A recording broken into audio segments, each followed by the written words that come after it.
Hey les agris, nouvelle semaine, nouvelle vidéo. Donc comme vous avez vu, ce matin, à la fraîche, dans le maïs, qu'est-ce qu'on est en train de faire?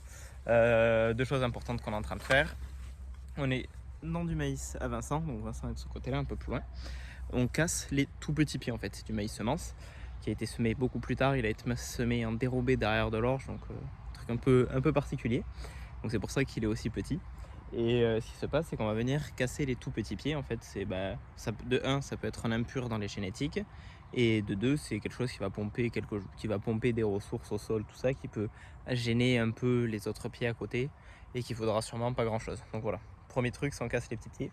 Et seconde chose, on va casser les aberrants. Donc on dit un aberrant, c'est les pieds non conformes, qui représentent pas les autres pieds, les impurs quoi, ou les hors types, je vous aussi dit.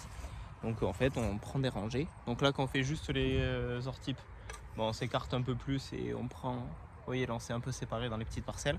Et sinon, quand on fait les petits pieds, on prend 2 rangs par 2 rangs et on fait des allers-retours avec notre cercle. Donc voilà, ils ont commencé un peu avant moi ce matin. J'avais d'autres choses à faire. Et du coup, voilà. Là, il doit être 11h, je crois. Non, il doit être 10h, je pense. Et le soleil commence à cogner. Donc, impeccable. Bon, allez, on continue. Et du coup, les agris, je vous reprends en début d'après-midi. Après le petit sieste, je vais pas vous mentir. En vacances, on va pas trop forcer. Je suis avec le petit N101. Ouais. Je suis en train de me taper une petite marche arrière. Et ce qui se passe, c'est que je vous embarque avec moi pour déplacer deux enrouleurs à peu près.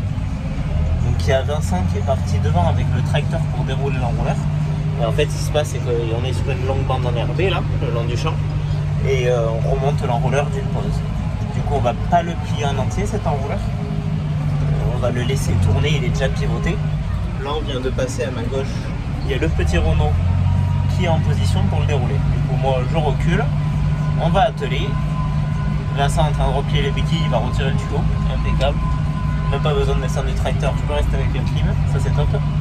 Je vais avancer, on va se mettre en position, on repose les béquilles, on rebranche, on déroule.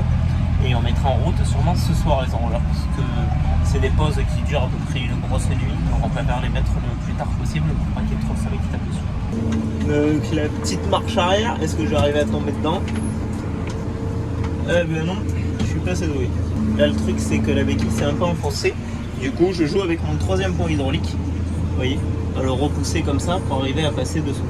L'enrouleur enclavé. Donc là, vous allez me dire, t'as pas mis de clavette de sécurité, vous n'avez pas retourné l'enrouleur. Comme je vous dis, on se déplace juste sur la bande enherbée, on reprend pas de route, pas de chemin. Et donc là, je suis pas vite du tout, sur quelques kilomètres/h. Et donc, on replie pas quoi, ça sert à rien. Même là, on n'a pas replié la béquille de l'enrouleur. Je l'ai assez haut sur le relevage, il n'y a pas de souci. Allez, du coup, j'ai plus qu'à avancer assez. Et ce que Vincent va se faire, c'est qu'il va se mettre sur le côté. Et lui, il va se mettre au ras de l'enrouleur pour regarder l'alignement, que je sois pas forcément bien aligné, mais en tout cas bien placé, parce que l'alignement, on peut le gérer vu que c'est une tourelle et qui tourne. Donc ça, on peut le gérer comme ça. Le petit Thierry France. Avec des journées comme ça, on a beau mettre de l'eau dans les champs, il est aussi important de boire de l'eau.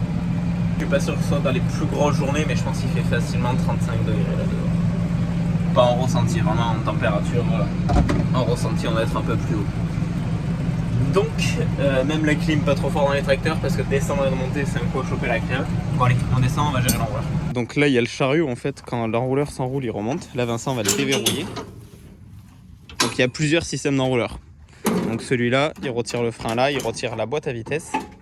Et là, il le fait descendre doucement pour pas qu'il tombe. Et là, il est posé. Voilà, maintenant autour des béquilles. Donc celui-là, béquille mécanique, c'est un enrouleur récent, mais qui reste quand même avec beaucoup de choses mécaniques dessus. Donc, vous voyez, là on a une manivelle. Et Vincent a une barre. Pour en fait, il le met dans le trou. Et comme ça, il met de la pression pour le faire descendre. Et après, il remet sa clavette. Que 10-10 de chez Iri France. Il fait 300 mètres de tuyau et on est sur un diamètre de 82 de 82 de diamètre intérieur. Donc ça reste quand même un petit diamètre. Après, tu as d'autres enrouleurs en 100, c'est ça? Un 100 de 160 et un 100 430. Un 100 de diamètre et 430 mètres de long. Ça, c'est leur plus gros. Et voilà. Donc après, tout comparé à la vidéo que vous avez vue quand on fait l'irrigation à mon travail, là il y a un ordi et Vincent gère tout dessus. En fait il allume et il lui dit que vous voyez là il y a écrit déroulement. Donc comme ça quand on va tirer l'enrouleur, il va savoir que lui il se déroule et il va savoir où ça en est. Vincent il irrigue beaucoup de petits champs en bordure de route, donc dû la problématique du canon qui arrose la route. Donc ils essayent d'être en parallèle au maximum comme là. Donc la passe du fond, le canon est réglé à 90 degrés, ça veut dire que devant sur le côté. Mais là en plein milieu de champ, ou en tout cas quand le champ par exemple les enrouleurs sont tirés dans ce sens là, ils le tirent jusqu'au bord de la route. Ils vont retourner le canon en entier comme ça là. Et en fait ici il y a une minuterie. Et en fait on enclenche la minuterie, on tire le petit sélecteur de sens vers le bas et en fait du coup il va utiliser les butées dans l'autre sens, c'est-à-dire que le canon va rester vers l'intérieur du champ, vers l'enrouleur. Ça veut dire que le canon va s'enrouler. Au début le canon est tourné dans ce sens là, en fonction du temps qu'on met ici et du temps qu'on souhaite et la quantité d'eau et tout ça, on calcule à peu près combien de temps il faut laisser le minuteur. Et une fois que le minuteur arrive, donc souvent c'est quand il avançait de combien de mètres en moyenne? On met 3h30 le minuteur parce qu'on fait une tempo départ de 20 minutes. Et vu qu'il avance à 17 mètres/heure. Ça fait 30 mètres. 30 mètres, vu que tu arroses 40 mètres. Voilà. Donc en fonction de la quantité et du temps d'avancement, vu que il arrose à peu près 40 mètres de long, quand il a avancé à peu près de 40 mètres, le canon se retourne avec le minuteur et il se remet à arroser devant lui quoi. Et pourquoi on n'arrose pas toujours vers l'enrouleur? Le souci en fait c'est que le sabot frotte par terre et les roues, c'est des petites roues et du coup ça se plante et ça fait du mauvais bruit. Donc je l'aide à atteler et je vous montre comment il déroule.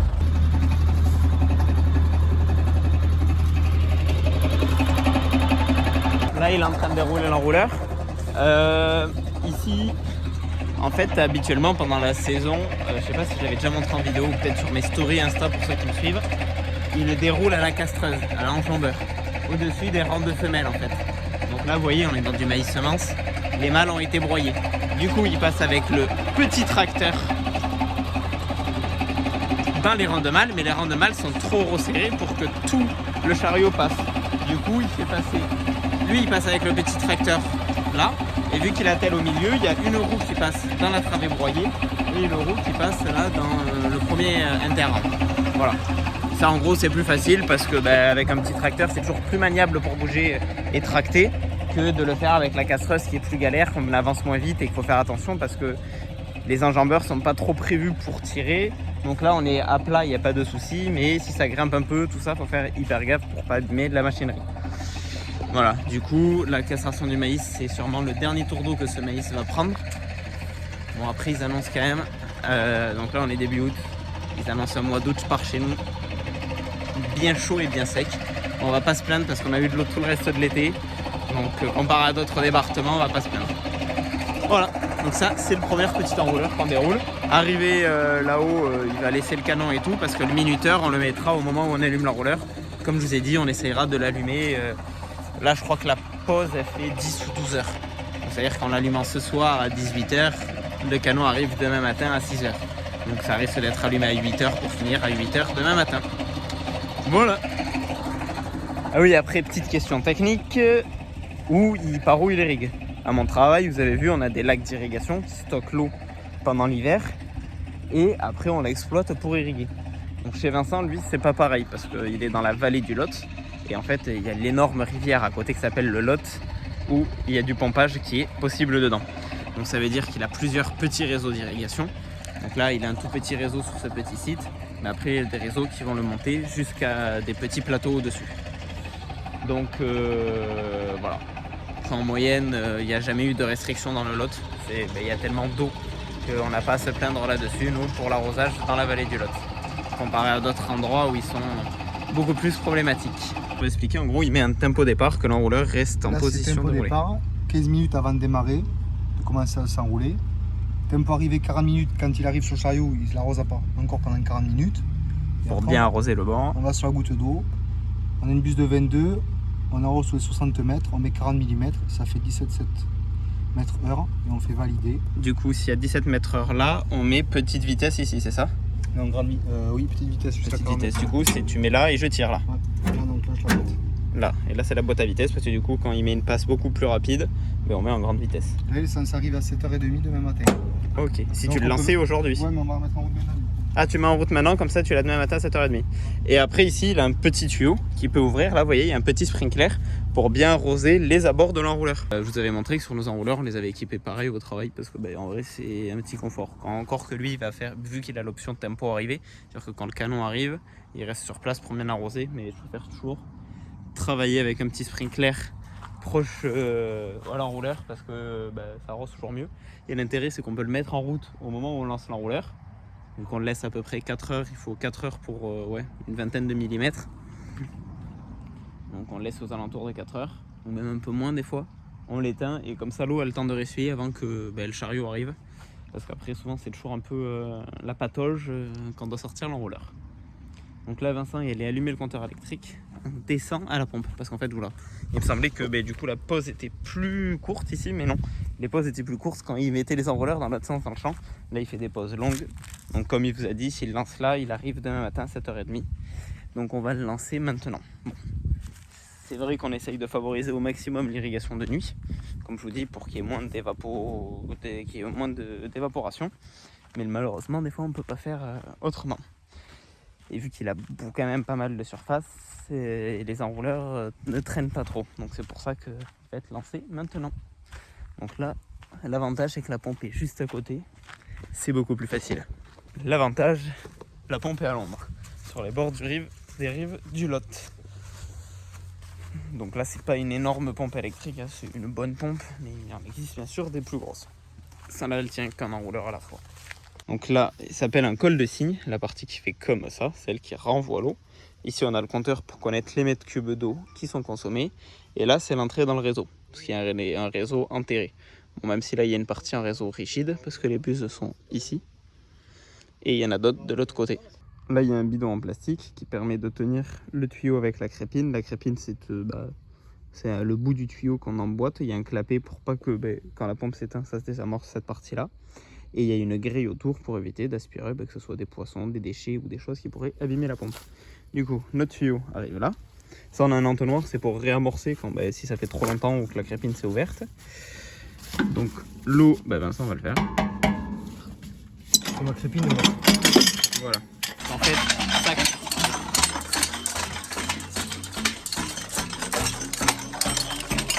fait, de faire ce qu'il vient de faire, c'est pour remplir, vu que c'est un clapet anti-retour. Bon là, des fois, ce clapet est un peu vieux, il déconne, il se réouvre.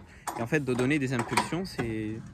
En fait, le tuyau descend, le clapet s'ouvre, du coup, l'eau se rentre un peu dedans, et quand il retire le tuyau, l'eau remonte, etc. Donc là, il faut quand même sûrement mettre un arrosoir d'eau, ce qu'on va faire. Donc, du coup, Vincent me donne plus de chiffres sur pourquoi les quantités d'eau, en fait. Et s'il explique qu'il y a quelque chose qu'on arrive à apprendre, c'est l'évapotranspiration. C'est-à-dire la Terre, la quantité d'eau qu'elle transpire par jour. Et une journée comme aujourd'hui, tu m'as dit que ça correspond à 5 mm d'eau ? On a plus de 5 mm d'eau. Donc vous vous dites... Donc c'est-à-dire qu'en 3 jours, on a 15 mm d'eau qui se sont évaporés par le fait du soleil, de la chaleur, tout ça. Donc en fait, de mettre 40 mm d'eau et revenir dans 6 jours. S'il revient dans 6 jours en conditions normales, il y a quand même une bonne partie qui a été évaporée dû au fait que c'est la plante qui absorbe pas tout et la plante a son besoin hydrique aussi. Encore que le maïs est une très bonne culture, dès qu'il y a l'eau qui tombe, ces formes de feuillage vont faire que ça apporte l'eau au centre du pied et qu'il n'y a pas de perte dans l'intérieur. Voilà. Et là, l'avantage d'être au bord du Lot, c'est qu'il y a des moustiques. Bref, donc Vincent est en train de mettre sûrement le dernier arrosoir d'eau dedans. Donc après, il y a de ce côté-là tout ce qui est moteur électrique, de ce côté-là la pompe. Ici, il y a une vanne. En fait, il va démarrer, vu que c'est des pompes électriques, on démarre vanne fermée, parce que si on démarre vanne ouverte, en gros, ça fait un à-coup électrique, c'est ça ?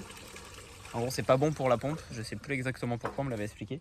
Mais ça va donner, vu que l'eau peut repartir directement, ça va donner une grande décharge. Et du coup, le moteur électrique et même dans tout ça, il y a tout le système électrique, ça apprécie pas trop. Du coup, on démarre toujours vanne fermée et après on ouvre la vanne pour avoir la pression qu'on veut parce qu'il y a un mano. Et on sait que pour être à l'enrouleur temps, on perd peut-être 2 bars sur le réseau. Et si on veut avoir 8 bars à l'enrouleur, on se met à 10 ici. On va pas mettre plus parce que si on met trop de pression, ça sert à rien pour l'enrouleur. Voilà. Et ici, il y a aussi une minuterie et un système automatique en fait sur l'enrouleur. Je vous ai pas montré. Mais quand l'enrouleur va arriver tout en bout et qu'il va se remonter sur le chariot, il y a un truc qui s'appelle une vanne de décharge.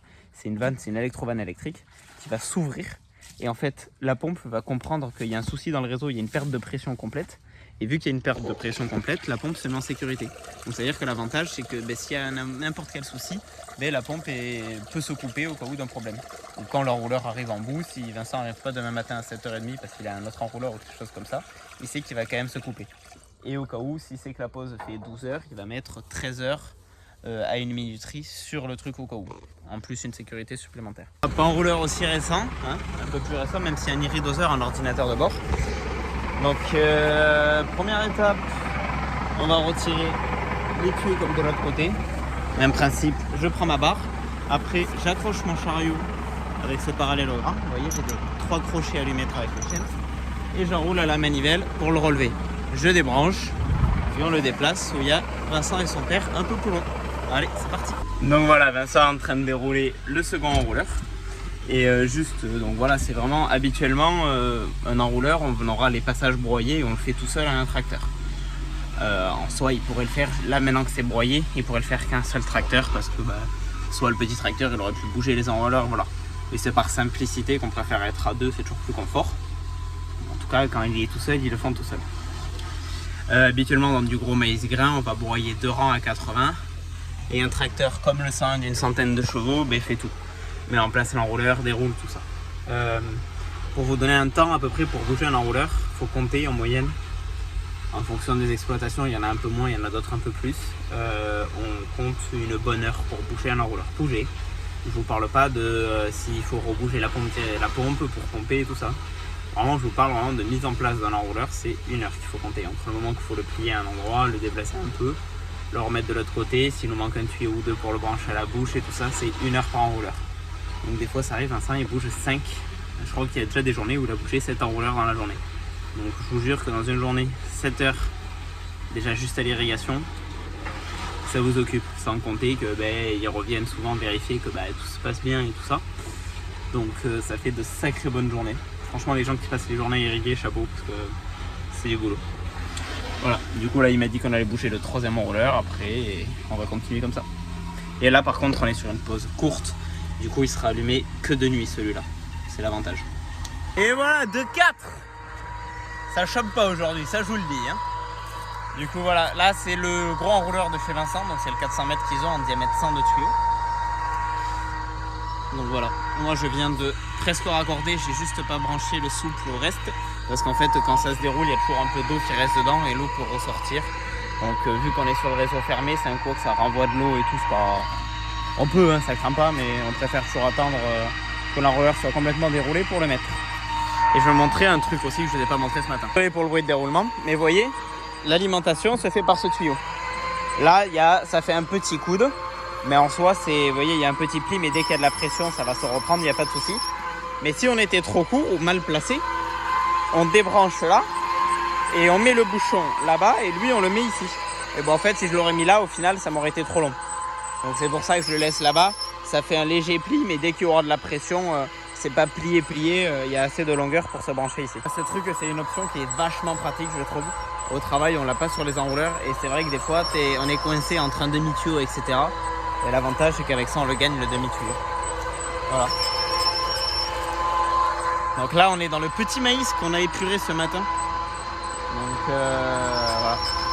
En pleine irrigation, il y a Vincent là-bas. Impeccable. Là, la pause, je sais pas combien de temps elle va prendre, mais je pense que ça va être une pause qui peut durer juste une nuit. Donc on va voir. Ah oui, et par contre, ici, je vais vous montrer, on est sur un groupe thermique. Parce que Vincent n'a pas d'électricité sur ce site. Du coup, on pompe avec un groupe diesel, je vous le montre. Sur ce site, Vincent est équipé avec un groupe thermique, mais c'est des groupes thermiques insonorisés. Ça veut dire que là, il démarre, il fait un tout petit peu de bruit, mais dès qu'il va avoir fermé les capots, on n'entend plus rien. C'est vraiment super. Ça fait même des fois moins de bruit que certaines pompes électriques. C'est ouf. Donc voilà, il y a plein d'orties, j'évite de trop m'avancer, parce que je suis en short. Mais du coup, ça fait un petit caisson comme ça. Derrière, il y a le système de pompage. Tout le système de caisson, c'est tout le moteur. Et voilà.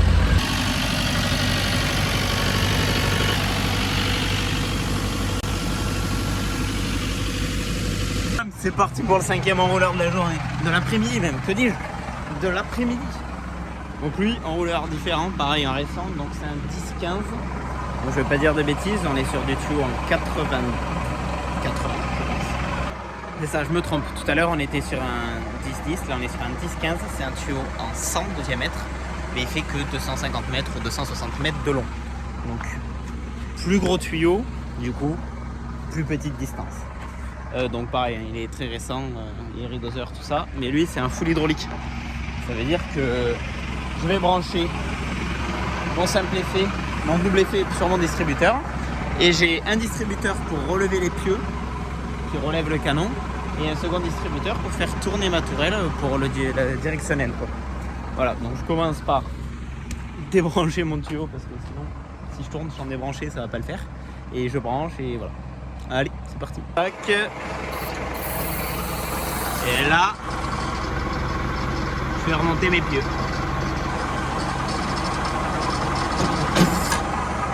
Et là, c'est remonté. Maintenant, ce distributeur pour faire tourner ma tourelle. Je vais tourner dans le bon sens. Là, je mets ça. On finit de la faire tourner. Et voilà, c'est verrouillé. Non, j'ai plus qu'à remonter, finir d'accrocher parce que, en fait, ici, je me mets toujours en position, mais jamais j'accroche parce que tant qu'il y a les pieux, c'est un peu risqué d'accrocher parce que vu qu'il y a les béquilles, ça va abîmer. Et voilà, on est parti. Je viens de voir un truc. Ici, normalement, on fait ça. Et c'est censé se verrouiller. Et il a manqué quelques centimètres pour s'enrouler. Du coup, vous allez me dire comment tu vas faire parce que il n'y a plus d'eau, on peut plus enrouler. En fait, maintenant, avant c'était des poignées, maintenant ils mettent des volants. L'intérêt, c'est parce que souvent le poignet, si le truc il repartait un peu, on se prenait des énormes coups de poignet. Du coup, je prends mon volant, je le mets dans le système d'enroulement. Et là, il va falloir que j'ai mes deux mains de libre. Et en fait, en faisant tourner ça, ça réenroule tout doucement. Et comme ça, je peux le reverrouiller. Mon chariot sécurisé. Maintenant, je récupère mon volant. Tac. Je le range. Je vais lever.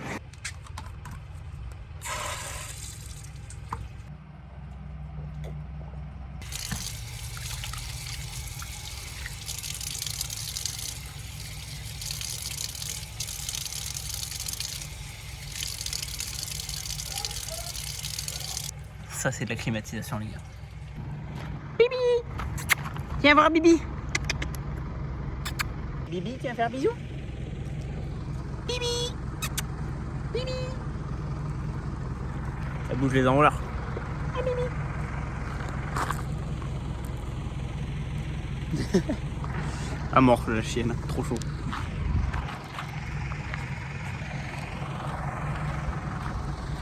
Là, il y a petit ensemble quand même. J'adore les Iri France en enrouleur. Voilà, je vous reprends un peu.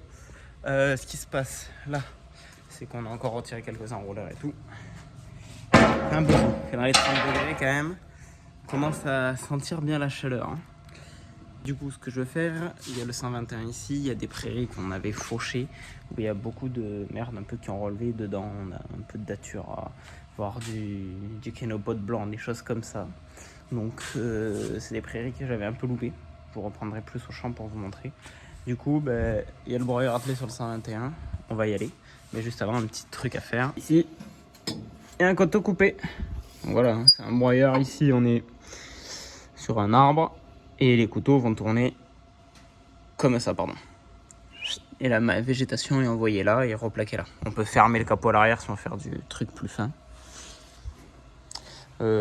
Entraînement cardan classique quoi.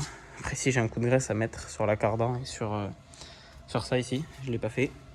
Mais du coup on va commencer par changer ce truc. Du coup tout con, j'ai pris la péteuse si ça passe.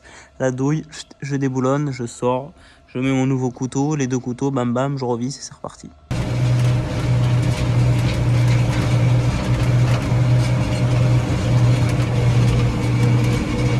J'espère que vous allez bien m'entendre parce que là pour le coup